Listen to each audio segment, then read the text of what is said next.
Good morning, good morning, good morning to my marketplace leaders. Good morning, good morning. It is actually a pretty nice morning here in Orlando. I think it's going to get a lot colder tomorrow, so we're looking forward to that. Good morning, honey. My wife just walked into the living room. Good to see her, or the kitchen, I should say. Anyway, good morning, everybody. Thank you for joining me today as we continue on Marketplace Monday. We are going over a mini book that I am in the process of writing, and I'll make available to you guys at the end of this series that we're doing. It's called The Communication Blueprint: Building Teams That Thrive. The communication blueprint. I find that communication is one of the greatest challenges that we have in the workplace, in ministry, and at home. So, this particular book, even though it's for Marketplace Monday, and we are talking about the marketplace, it can be effective in your ministry if you're a ministry leader. It could be effective in your marriage. It can be effective with your children. It can be definitely effective in the workplace because people simply are not implementing these strategies and these concepts when it comes to communication. And as a result of that, they operate in a lot of confusion. And confusion is the opposite of clarity, right? So, anyway, I'm excited. Before we get going today, today is a very special day. Today is the day that we honor Dr. Martin Luther King. So let's make sure today, as you're going through your day, make sure you take a moment and just a moment of silence, a moment alone, a moment of maybe reflection and reading, and just think about all the great strides Dr. King and the whole civil rights movement meant to our country. It was a really, really profound time. Just a great man of God, and let's make sure we take time to do that.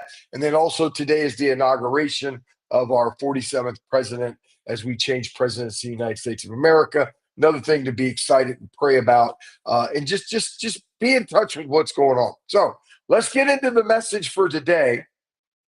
Again, like I said, I'm outlining a book that I'm writing. It's a mini book. It's called The Communication Blueprint: Building Teams That Thrive. Last week we went over chapter one, which chapter one was the foundation of effective workplace communication. Again, remember, this book, this teaching can be for the workplace. It can be for if you're a ministry leader. It can be for your home if you're a husband or a wife. It could be for your children. It's just about effective communication. So, chapter one was about the foundation of effective workplace communication. And the key takeaway from last week was this: um, clarity creates confidence, and confusion creates chaos. Write that down if you didn't get it from last week. Clarity creates confidence, and confusion creates chaos. So for today's show, what we're going to be talking about is listening with awareness and understanding. And why are we talking about that? Because listening is the cornerstone of effective leadership. Don't think of leader as you being a manager, you being an owner. Think of leadership as just wanting to help lead people in a better direction. Again, whether it's in ministry, whether it's at home or at business, right? You can master effective communication for leadership, even if you aren't the manager of your job. Maybe you help your leader better communicate with you.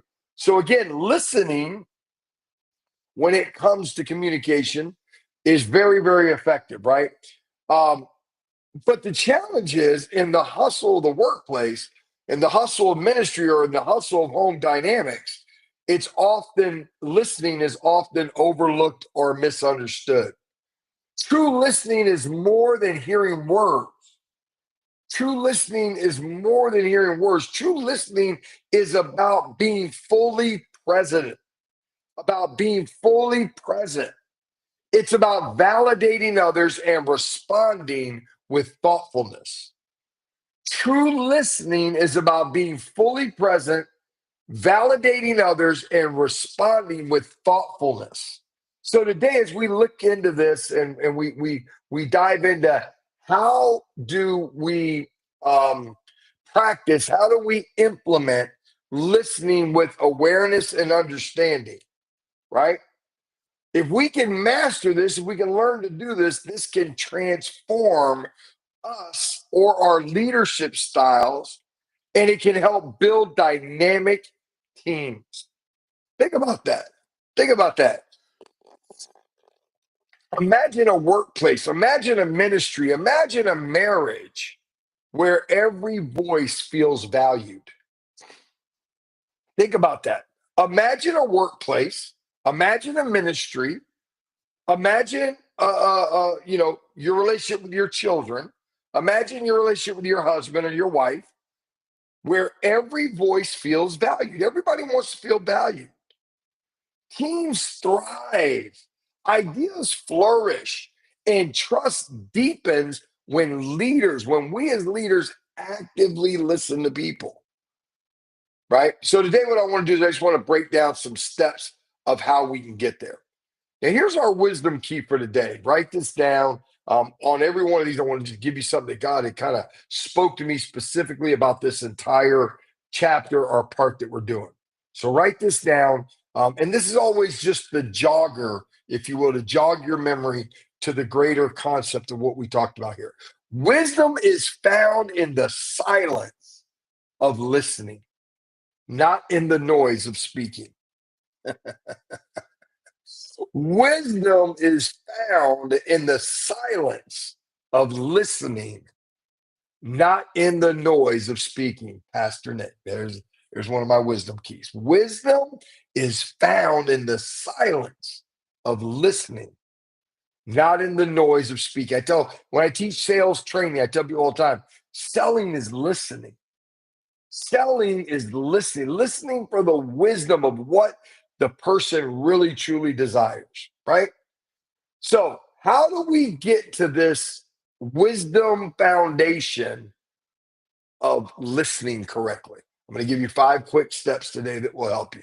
Write down what I said earlier. Wisdom is found in the silence of listening, not in the noise of speaking. Okay? Point number one, you got to be present. You got to be present. Be present. Eliminate distractions.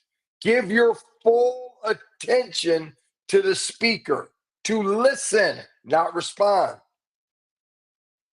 Presence demonstrates respect, it builds trust, and it creates a safe place for good, clear, open communication. You must be present. Number 2, you got to learn to ask open-ended questions. Questions that prompt more response from the person you're speaking to and require you to listen more. Encourage deeper conversation by, watch this. Well, what do you mean open-ended questions? Ask clarifying or exploratory questions. Hey, what do you, I'll give you a sales example, right? What are you doing? Oh, let me give you a marriage example. Hey, honey, I want to go to dinner. Really? You want to go to dinner? What exactly did you have in mind tonight? What did you have a taste for? What was your desire to want to eat? Were you looking for a casual dinner place? Were you looking for a more formal dinner place? Were you looking for steaks or were you looking for seafood? Ask open-ended questions that's gonna require a response. Thoughtful questions show genuine interest and lead to meaningful insights. Thoughtful questions show genuine interest and lead to meaningful insights. You learn more, you learn deeper, you get a deeper understanding of the conversation. Okay? So, number 1, you must be present. Number 2, ask open ended questions. Number 3, give me a thumbs up if you're getting anything out of this today. Give me a thumbs up. I want to make sure you get. Listen, I believe this is like one of the most overlooked issues that we have. People don't communicate no more. They don't talk. They don't dig deep. They don't listen. I think it's a really, really missing element to a lot of people's bag, if you will. Right. So number three, summarize for clarity. Summarize. If you're having a conversation and it's starting to get wide, pause and summarize what you've heard so far. Reflect on what you've heard to confirm understanding and alignment. We reflect on what we've heard to make sure that we're understanding, we're on the right track to what they're saying, making sure that we're aligning, right? Paraphrasing ensures everyone is on the same page and it minimizes miscommunications. Sometimes when we simply paraphrase what somebody said, we simply clarify what they said, we simply repeat back to them what they said, right? That really, really helps. Be present to win. Put that in the chat. Be present. Well, some of y'all are, I think. Present to win. Ask open ended questions. Summarize for clarity. What's number four? Validate emotions. What does that mean? Validate emotions. Acknowledge the feelings sometimes when somebody's talking behind the words. Sometimes you got to show empathy and care. Sometimes as a pastor, when I'm talking to somebody and they've lost a loved one, sometimes I choose not to speak as much. I teach my leaders when you go to funerals and homegoings, the less you say, the better off you're doing. The less you say, the better off you're doing. There's times you dig deep and there's times you don't. Sometimes you got to, if somebody, you know, something not good is going on with somebody's kid, you got to be careful with children. So sometimes it's about showing empathy and care. People feel valued when their emotions are recognized, fostering stronger connections. A lot of times we brush over. I have a bad habit of doing this because, especially as a man, I relate emotions to weakness. So I have to be very, very careful, especially when I'm talking to another man. I understand women having emotions. But for another man, and there's this big teaching going on right now for Pastor Dauber. A lot of these men need to be vulnerable. Men need to be open. I think it's a bunch of hogwash. Just going to tell you. I think men can be emotional. That's why God gave men a wife. Be emotional with your wife. Let your wife know what's going on. And even in being emotional with your wife, man, you need to be careful with that. Men were called to rise above we need to renew our mind to what God's word's saying. But we're not talking about that right now. We're talking about how we deal with other people. When other people are feeling emotional, don't brush over their emotions. Recognize their emotions. Acknowledge their emotions. This builds stronger, it fosters stronger communications. And then lastly for today. So again, what do we got, guys? Be present to win, ask open-ended questions, summarize for clarity, validate emotions. Validate and let me tell you something too. For you mothers that are raising young boys, you got to be careful. Two things. Number one, that you don't over validate their emotions and make them weak and wimpy. And you got to make sure that you're not too tough on them. A mother that's always pulling on a young son or hitting on a young son or talking down to a young son or bullying a young son is the most destructive kind of communication you can have with a young boy. Anyway, I want to get that out there. Number five, actively respond. Actively respond. What does that mean? Address what is being shared thoughtfully with intention. Address what is being shared. Think about what was talked about, what transpired, right? Give it thought, give it consideration, give it empathy. And when you respond, do it with thoughtfulness and intention, right? Follow through on the feedback.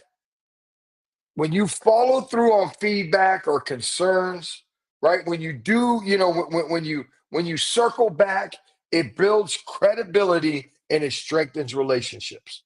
Give you a great example that nobody probably would even think of. The other day, my mom went to the hospital.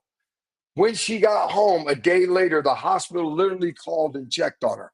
I've never had a hospital do that in the entire time, as many times I've ever been to hospitals. I've never had a hospital call and check on me and make sure I was okay. So what did it do? It built credibility. It strengthened my feelings towards that particular hospital and how they feel about my mom and care about my mom. It could have just been part of a thing that they do. But because they actively responded and they followed up, it made a difference. Amen. I hope this helped today. Write this down. Here's the last one that God gave me, two of them. To lead with understanding is to listen with your heart. To lead with, y'all write this down in the chat. To lead with understanding is to listen with your heart, not just your ears. To lead with understanding is to listen with your heart and not just your ears. If today's broadcast has helped you or you feel it's beneficial, give me a thumbs up in the chat, man. All the thumbs up helps people see it, be aware of it. Share this out. Tell a friend about it. If you're in corporate America and you feel, maybe somebody on your team struggling with listening or listening skills or communication, share this out.